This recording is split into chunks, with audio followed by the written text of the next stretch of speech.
Selamat datang di dunia mimpi, dunia misterius yang kita masuki setiap malam tanpa sadar. Ketika mata kita tertutup, tubuh kita diam, dan pikiran kita terlelap, dunia mimpi membuka pintunya. Tetapi, pernahkah Anda bertanya, mengapa kita bermimpi? Apakah mimpi sekedar aktivitas otak yang acak, atau mereka menyimpan pesan tersembunyi yang mungkin berasal dari alam bawah sadar atau bahkan Tuhan?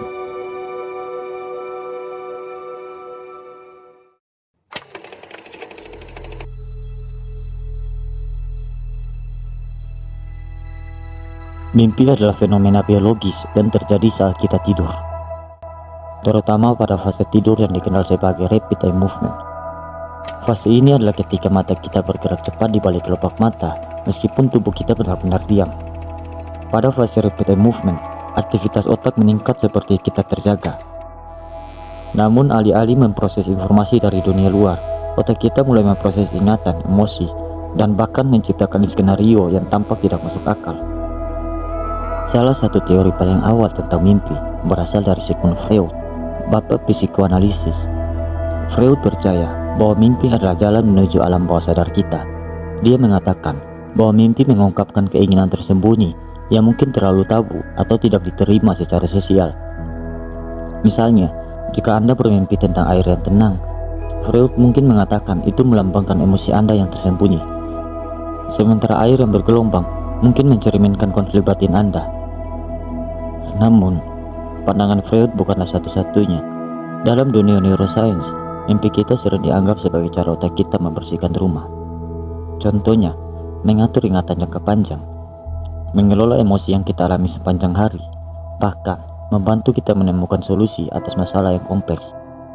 Sebuah studi menunjukkan bahwa orang yang bermimpi setelah belajar materi baru cenderung lebih mudah mengingatnya. Hal ini menunjukkan bahwa mimpi bukanlah sesuatu yang sia-sia, melainkan bagian penting dari fungsi otak.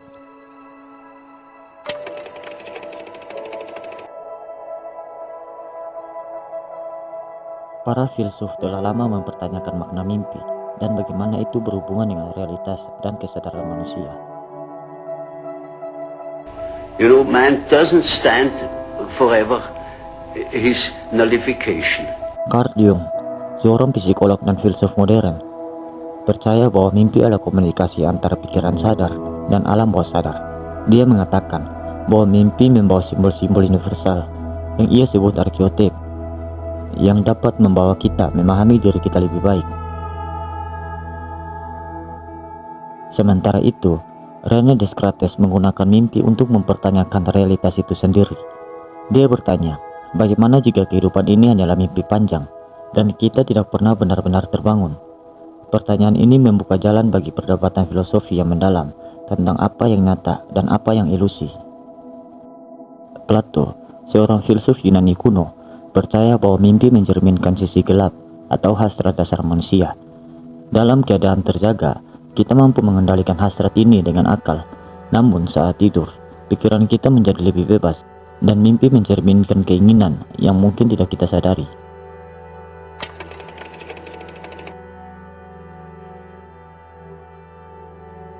Dalam agama Islam, mimpi memiliki tempat yang istimewa. Al-Quran dan hadis menyebutkan bahwa mimpi bisa menjadi pesan ilahi, pengingat, atau refleksi dari kondisi jiwa seseorang. Salah satu kisah paling mendalam tentang mimpi dalam Al-Quran adalah kisah Nabi Yusuf alaihissalam dan terdapat dalam surat Yusuf. Nabi Yusuf bermimpi tentang 11 bintang, matahari, dan bulan yang bersujud kepadanya. إذ قال يوسف لأبيه يا أبت إني رأيت 11 كوكبا والشمس والقمر رأيتهم لي ساجدين.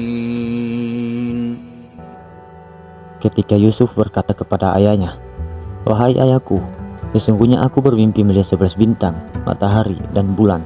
Kulihat semuanya sujud kepadaku." Mimpi ini menjadi tanda kenabian Yusuf dan juga pertanda masa depannya sebagai pemimpin besar. Kemudian, Nabi Yusuf juga dikenal dengan kemampuan luar biasa untuk menafsirkan mimpi, seperti ia menafsirkan mimpi 2 orang narapidana dan mimpi Raja Mesir.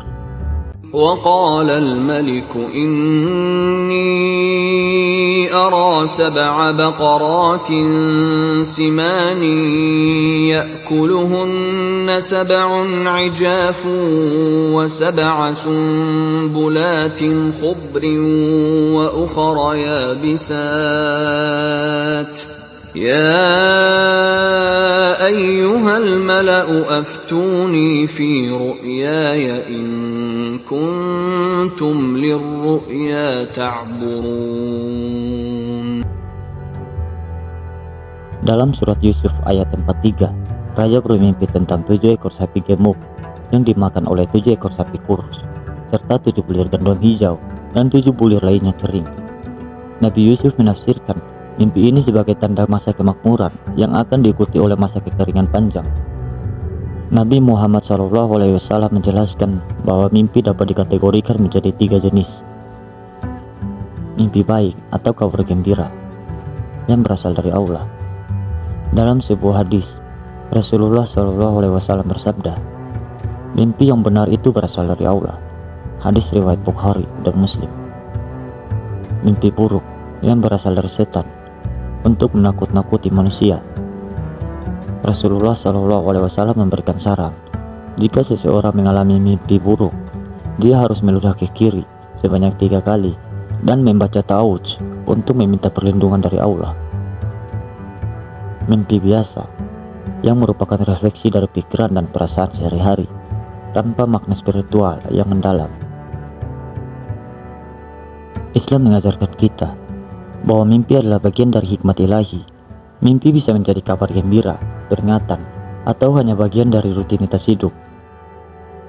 Dengan berpegang pada ajaran Islam, kita dapat memahami mimpi sebagai sarana introspeksi dan hubungan spiritual dengan Allah Subhanahu wa Ta'ala.